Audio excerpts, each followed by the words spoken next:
प्यारे विद्यार्थियों, आज का हमारा लेसन नंबर 3 जिसका नाम है साना साना हाथ जोड़ी। साना साना हाथ जोड़ी, साना साना था छोटे छोटे हाथ जोड़कर। इसकी लेखिका है मधु कांकरिया।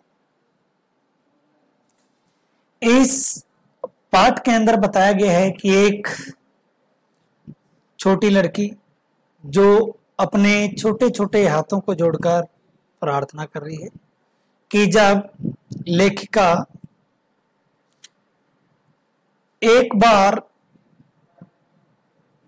गंगटोक शहर को देखने का मन हुआ और वहां गई तो उन्होंने देखा कि पहाड़ी क्षेत्र में उबड़ खाबड़ छोटे मोटे रास्तों के माध्यम से किस प्रकार वो उस सुंदर दृश्य को देखने के लिए वहां पहुंची।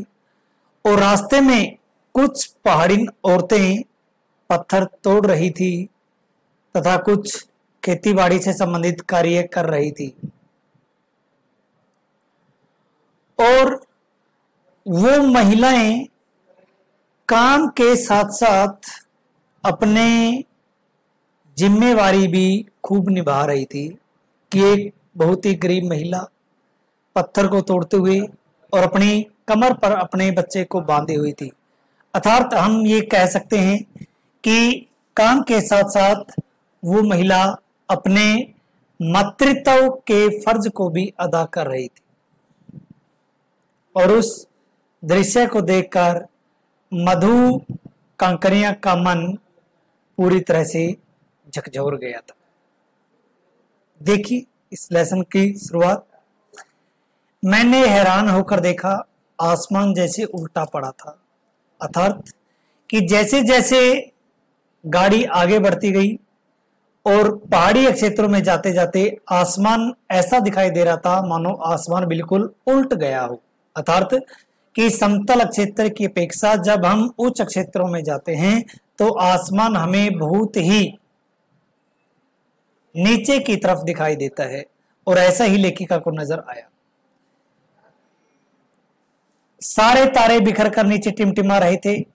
दूर ढलान लेती तराई पर सितारों के गुच्छे रोशनियों की एक झालर सी बना रहे तक कि जैसे जैसे लेखिका ऊपर बढ़ रही थी वैसे वैसे निम्न क्षेत्र में सितारों के का जो झुंड है अर्थात उनके गुच्छे हैं, उनकी रोशनी अर्थात टिमटिमाते हुए तारे स्पष्ट दिखाई दे रहे थे और एक बहुत ही सुंदर झालर की तरह लेखिका के मन को आकर्षित कर रहे थे।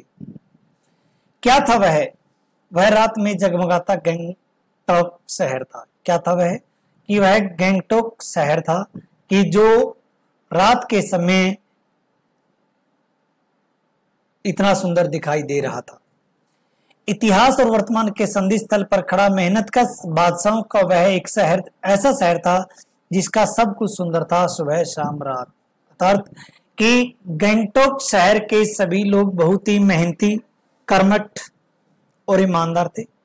और उस शहर की सुंदरता इतनी अच्छी थी कि चाहे सुबह हो शाम हो रात हो उसकी सुंदरता में कोई भी फर्क नहीं पड़ता था। अर्थात कि सुबह शाम रात अर्थात दोपहर को भी वह शहर जो कहते हो अपनी चमक को बिखेर रहा था। और रहस्य में सितारों भरी रात मुझ में सम्मोहन जगा रही थी कि वह सितारों भरी रात जिसके अंदर कुछ रहस्य छिपे हुए थे मेरे मन को अपनी ओर आकर्षित करती जा रही थी। कुछ इस कदर कि उन जादू भरे क्षणों में मेरा सब कुछ स्थगित था, अर्थहीन था। मैं, मेरी चेतना, मेरा आसपास, मेरे भीतर बाहर सिर्फ शून्य था और थी अंतर इंद्रियता में डूबी रोशनी की वह जादुई जला था कि उस शहर की सुंदरता था उसका आकर्षण मेरे मन को बिल्कुल चेतन कर गया था। अर्थात कि उसकी जो झालर थी, सुंदरता की झालर जो उसकी सुंदरता थी वह मेरे मन को अपनी ओर आकर्षित कर रही थी। धीरे धीरे एक उजास उस शून्य से फूटने था कि धीरे धीरे कुछ चमक पैदा हुई था, कुछ प्रकाश पैदा हुआ। एक प्रार्थना होंठों को छूने लगी। साना साना हाथ जोड़ी गर्दहूं प्रार्थना हारमो जीवन तिम्रो कोसली, छोटे छोटे हाथ जोड़कर प्रार्थना कर रही हूं कि मेरा सारा जीवन अच्छाइयों को समर्पित हो। अर्थात कि एक छोटी बच्ची अपने छोटे छोटे हाथों को जोड़कर प्रार्थना कर रही थी कि मेरा सारा जीवन अच्छाइयों को समर्पित होता कि मैं अपने संपूर्ण जीवन में अच्छे से अच्छे कर्म ही करती रहूं, ऐसा उसका कहना था। आज सुबह की प्रार्थना ये बोल मैंने एक नेपाली युवती से सीखे थे। एक नेपाली युवती प्रातःकाल अपने छोटे छोटे हाथों को जोड़कर प्रार्थना कर रही थी कि क्या, कि मेरा सारा जीवन अच्छाइयों को समर्पित होता कि मैं अपने जीवन में अच्छे कर्म ही करती रहूं। सुबह हमें यूथंग के लिए निकल पड़ना था, पर आंख खुलते ही मैं बालकनी की तरफ भागी। अर्थात लेखिका का कहना है कि सुबह जल्दी उठकर यूथंग, जो गैंगटोक शहर से भी और अधिक ऊंचाई पर था, वहां के लिए रवाना था, जाना था। आंख खुलते ही मैं बालकनी की तरफ भागी। बालकनी होता है घर से बाहर जो हमारा एक गलियारा टाइप में होता है, गैलरी टाइप में जिसको बोलते हैं, उसको बालकनी कहा जाता है। यहाँ के लोगों ने बताया था कि यदि मौसम साफ हो तो बालकनी से भी कंचनजंगा दिखाई देती है। कि वहां के लोगों का कहना है यदि मौसम स्वस्थ हो, साफ हो, तो यहाँ की बालकनी से भी जो कंचनजंगा पर्वत श्रेणी है वो बहुत ही सुंदर स्पष्ट दिखाई देती है। हिमालय की तीसरी सबसे बड़ी चोटी कंचनजंगा है, जो हिमालय की तीसरी सबसे बड़ी चोटी कंचनजंगा। पर मौसम अच्छा होने के बावजूद आसमान हल्के हल्के बादलों में से ढका था। पिछले वर्ष की ही तरह इस बार भी बादलों के कपाट ठाकुर जी के कपाट की तरह बंद ही रहे। अर्थात कि पिछले वर्ष की तरह इसकी बार भी बादलों से बहुत कम वर्षा हुई। कंचनजंगा न दिखनी थी, न दिखी, पर सामने ही रकम रकम के रंग बिरंगे इतने सारे फूल दिखाई पड़े कि लगा फूलों के बाग में आ गई। कि कंचनजंगा तो दिखाई नहीं दी बालकनी से, क्योंकि पिछले साल की अपेक्षा अब की बार वर्षा बहुत कम हुई थी। लेकिन वहां से खड़े खड़े विभिन्न तरह के रंग बिरंगे इतने सुंदर फूल दिखाई दिए कि मानो बहुत ही सुंदर बगीचा हो, बाग हो। बहरहाल गैंगटोक से 149 किलोमीटर की दूर पर युमथांग था। युमथांग यानी घाटियां, सारे रास्ते हिमालय की गहनतम घाटियां और फूलों से लदी वादियां मिलेंगी। आपको ड्राइवर कम गाइड जितेंद्र नारगे मुझे बता रहा था कि वहां से गैंगटोक से 149 किलोमीटर की दूरी पर युमथांग शहर था। अर्थात युमथांग मतलब कि बहुत गहरी गहरी घाटियां और हिमालय की अंतम अर्थात गहरी घाटियों और फूलों से लदी वादियों में मिलेंगी। यह बात जो लेखिका का ड्राइवर था जितेंद्र नारगे, वह उनको बता रहा था। वह ड्राइवर भी था, साथ में एक गाइड अर्थात मार्गदर्शक का कार्य भी लेखिका के लिए कर रहा था। क्या वहां बर्फ मिलेगी? मैं बचकाने उत्साह से पूछ लगी। मैंने आश्चर्यचकित होकर जितेंद्र नारगे से पूछा कि क्या युमथांग के अंदर हमें बर्फ दिखने को मिलेगी? चलिए तो, ड्राइवर ने कहा। जगह जगह गदराए पाइन और धूपी के खूबसूरत नुकीले पेड़ों का जायजा लेते हुए हम पहाड़ी रास्तों पर आगे बढ़ने लगे कि एक जगह दिखाई दी, एक कतार में लगी सफेद सफेद बहुत पता कही। जैसे जैसे हम ऊंचाई की ओर बढ़ने लगे कि वहां पाइन और धूपी के खूब नुकीले वृक्ष खड़े थे। कि जो पहाड़ी क्षेत्र होते हैं उनके ऊपर जो वृक्ष होते हैं वो काफी लंबे होते हैं, पत्ते उनके चौड़े होते हैं। वो सब रास्तों के दोनों तरफ दिखाई दे रहे थे और हमें एक कतार में अर्थात एक पंक्ति में, एक लाइन में सफेद सफेद बौद्ध पताकाएं दिखाई दी। पताकाएं होता है एक छोटा, हम जिसको झंडा बोल सकते हैं, वैसे ही हमें पताकाएं दिखाई दी। सफेद रंग की पताकाएं लाइनों में अर्थात पंक्तियों में लगी हुई थी, किसी ध्वज की तरह लहराती, शांति और अहिंसा के प्रतीक ये पताकाएं जिन पर मंत्र लिखे हुए थे। नारगे ने बताया था कि ये सभी पताकाएं शांति और अहिंसा की प्रतीक थी। अर्थात कि जो बौद्ध धर्म के अनुयायी थे उन्होंने उन पताकाओं को उन रास्तों पर लगाया हुआ था और ये पताकाएं शांति और अहिंसा की प्रतीक थी। और इन पताकों पर, इन ध्वजों पर क्या था? मंत्र लिखे हुए थे।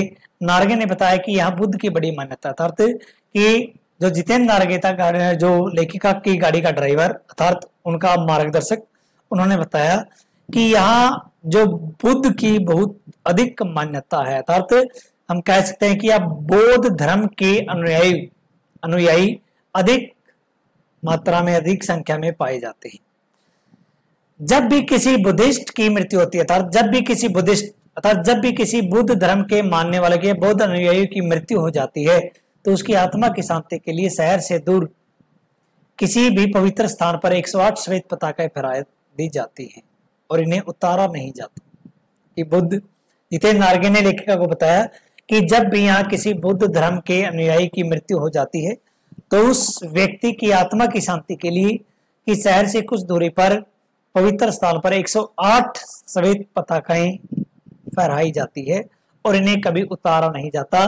धीरे धीरे समय के व्यतीत होने के साथ साथ ये पताकाएं स्वयं ही नष्ट हो जाती हैं। कई बार किसी नए कार्य की शुरुआत में भी ये पताकाएं लगा दी जाती हैं, पर वे रंगीन होती है। लेकिन जो बौद्ध धर्म के न्यायी थे, जब भी किसी कार्य की शुरुआत करते हैं और उस कार्य की शुरुआत में भी वो लोग पताकाएं लगाते हैं, लेकिन वो पताकाएं सफेद नहीं होती, विभिन्न रंगों की होती है, रंगीन होती है। नार्गे बोलता जा रहा था, मेरी नजर उसकी जीप में लगी दलाई लामा की तस्वीर पर टिकी हुई थी। कई दुकानों पर भी मैंने दलाई लामा की ऐसी ही तस्वीर देखी थी। जितेंद्र नार्गे ये सब बातें लेखिका को बताता जा रहा था, साथ ही साथ गाड़ी चला रहा था।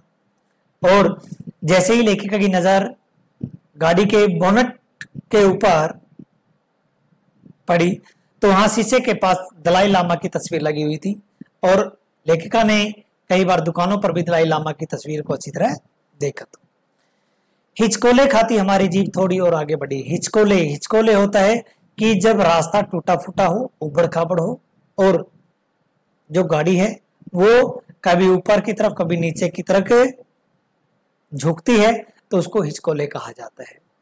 अर्थात धीरे धीरे गाड़ी चल रही थी, रास्ता साफ न होने के कारण वो हिचकोले ले रही थी।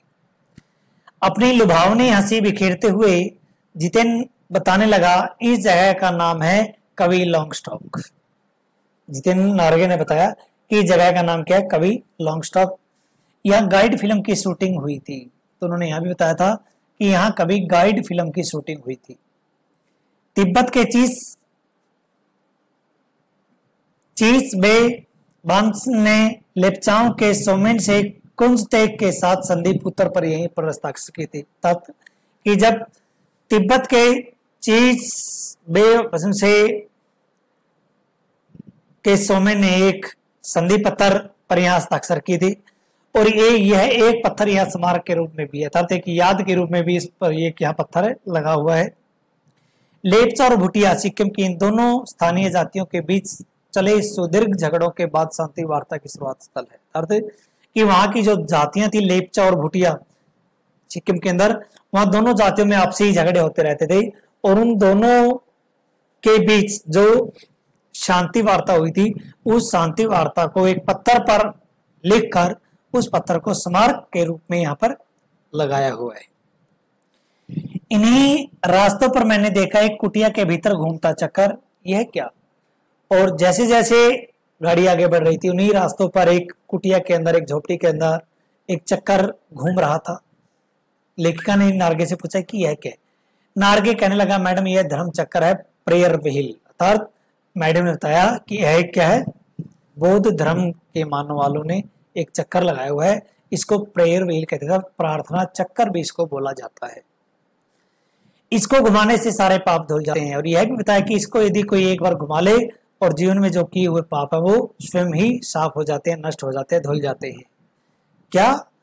बड़े आश्चर्य से लेखिका ने पूछा। चाहे मैदान हो या पहाड़, तमाम वैज्ञानिक प्रगतियों के बावजूद इस देश की आत्मा एक जैसी है।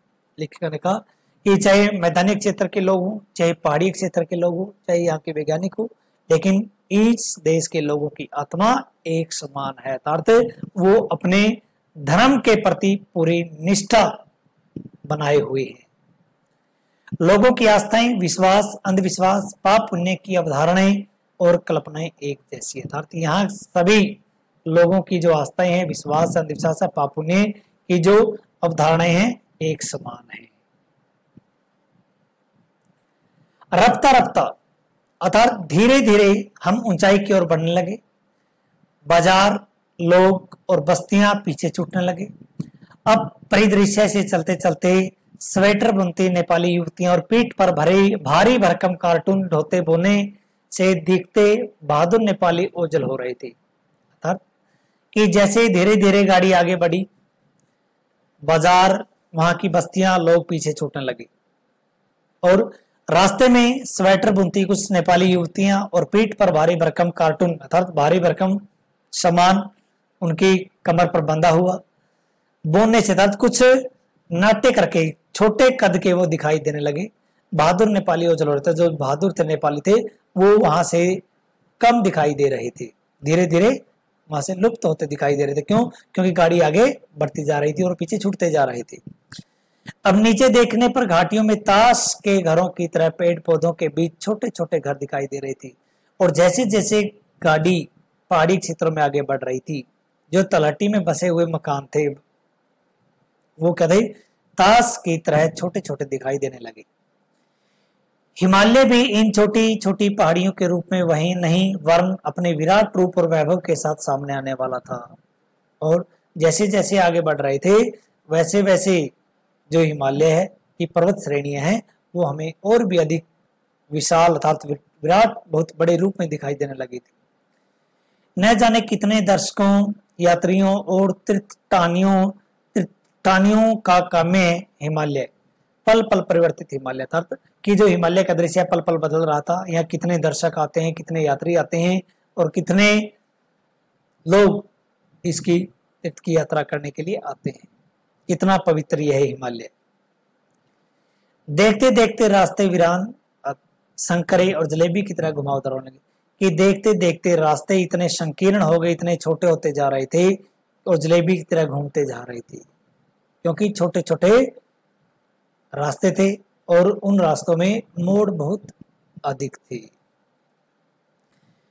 क्योंकि उन पहाड़ों को काटकर ही वो रास्ते बनाए गए थे। इसलिए रास्ता सीधा नहीं था, खुला भी नहीं था, संकीर्ण रास्ता था, अर्थात हम जिसको कह सकते हैं कि संकरा था और सभी रास्ते घूमे हुए थे। हिमालय बड़ा होते होते विशालकाय होने लगा। हिमालय बहुत बड़ा दिखाई दे रहा था। घटाएं गहराती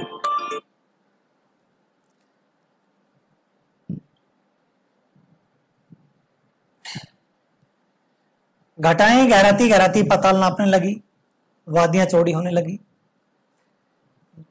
बीच बीच में करिश्मे की तरह रंग बिरंगे फूल शिद्दत से मुस्कुराने लगे।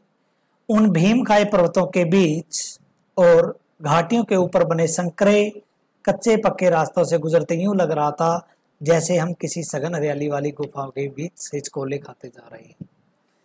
रंग बिरंगे फूल दिखाई दे रहे थे, जो भीमकाय भीम की तरह विशाल पर्वत श्रेणियां थी वो दिखाई दे रही थी और कच्चे पक्के रास्तों से हम गुजर रहे थे। बहुत गहरी हरियाली थी। ऐसा लग रहा था कि मानो हमारी जो गाड़ी है, हमारी जो जीप है, कि हरी भरी गुफा के अंदर से हिचकोले खाती जा रही है।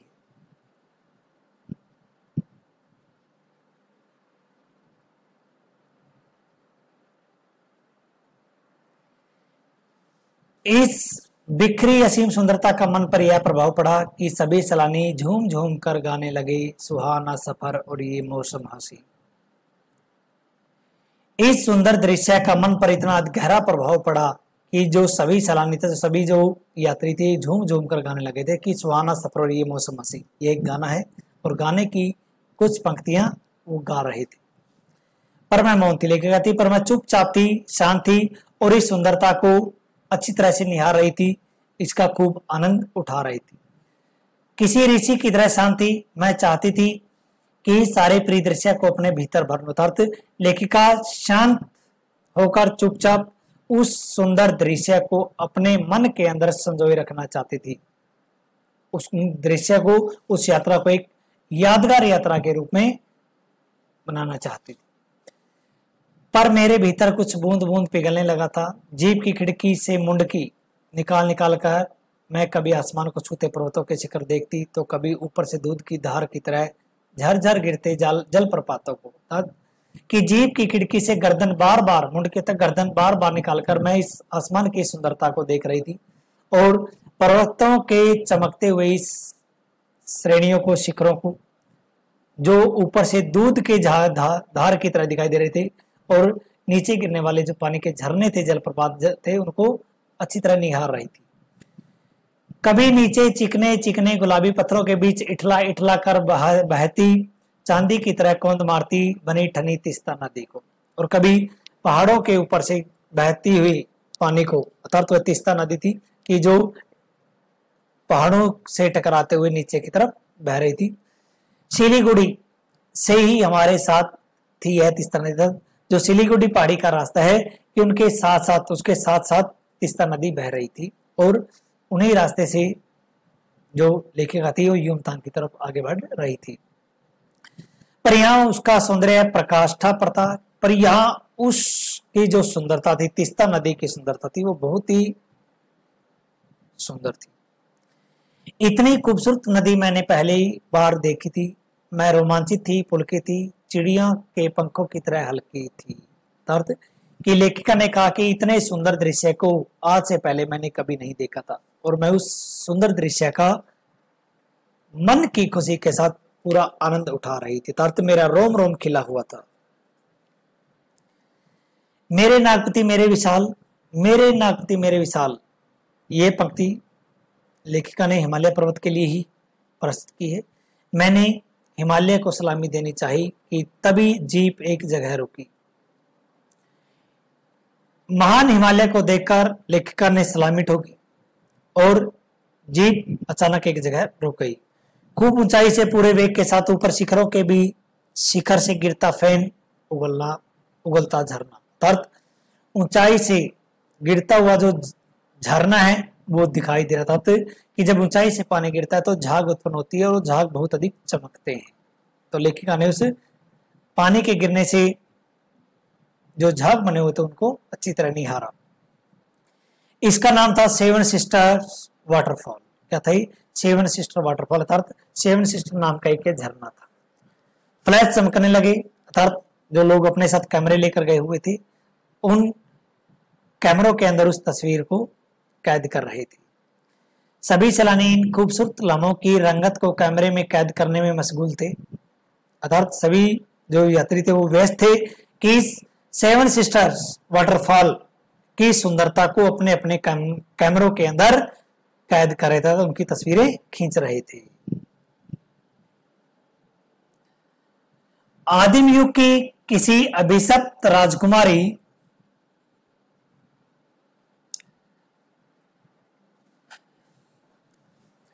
आदिम युग की किसी अभिशप्त राजकुमारी सी मैं नीचे बिखरे भारी भरकम पत्थरों पर बैठ झरने के संगीत के साथ ही आत्मा का संगीत सुनने लगी। अर्थात ये मानो कि आदिम जमाने की कोई रानी जिसको श्राप की प्राप्ति हो, श्राप दिया गया हो, और वह उदास भाव से बैठी हो, उसी तरह लेखिका भी पत्थरों पर बैठकर इस झरने के संगीत को पूरी आत्मा के साथ सुनने लगी।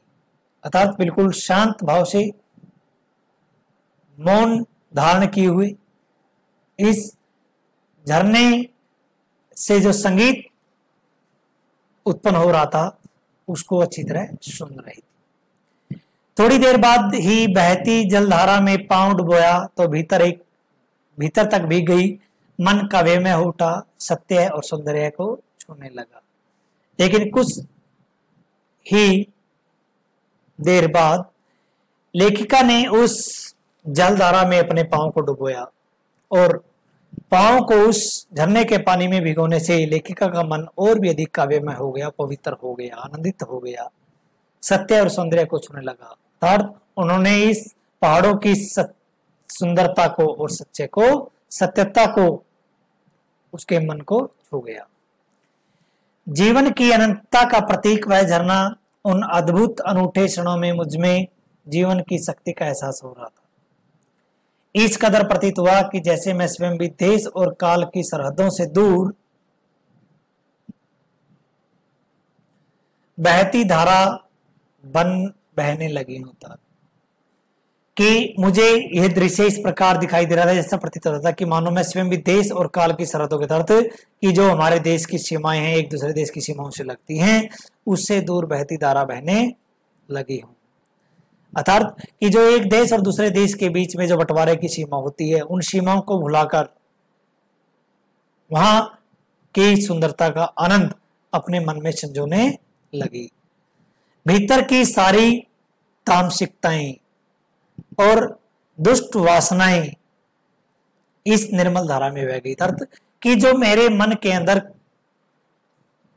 कुटिल विचार थे, जो मेरे मन के अंदर विचार थे, कि उन सब से उठकर सारी जो बुरी बातें थी, बुरी इच्छाएं थी, उन सब से दूर हटकर मैं इस पवित्र धारा में बहने लगी।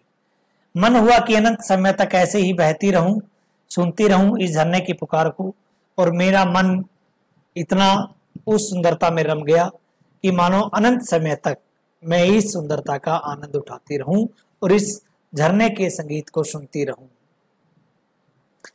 पर जितेन मुझे ठेलने लगा, आगे इससे भी सुंदर नजारे मिलेंगे।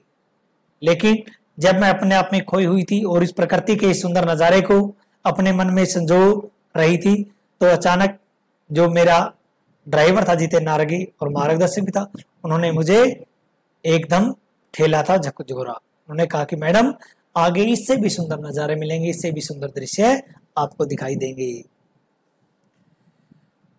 अनमनी सी मैं उठी, अनमनी मतलब एकदम घबराहट कर, अचानक लेखिका वहां से उठ गई।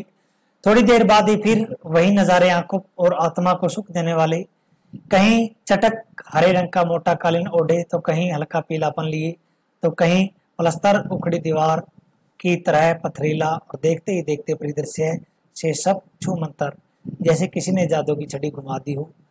सब पर बादलों की एक मोटी चादर, सब कुछ बादल में। अर्थात कि जहां कहीं पर हरे रंग की सुंदरता मानो प्रकृति ने अपने वस्त्र से या अपने आंचल से ढक लिया हो, कहीं पर हल्का पीलापन, कहीं पर प्लस्तर उखड़ी, जैसे हम दीवारों पर प्लस्तर वगैरह लगाते हैं और वो कई जगह से उखड़ जाती है, वैसा वो पत्थर दिखाई देने लगा। और वहां से धीरे धीरे जैसे हम आगे बढ़ने लगे, वह हमारी आंखों से ओझल हो गया, जैसे किसी ने जादू की छड़ी घुमा दी हो। सब पर बादलों की एक मोटी चादर, सब कुछ बादल में था। सब कुछ आगे जैसे हम बढ़ते गए, हमें बादल ही बादल दिखाई देने लगे।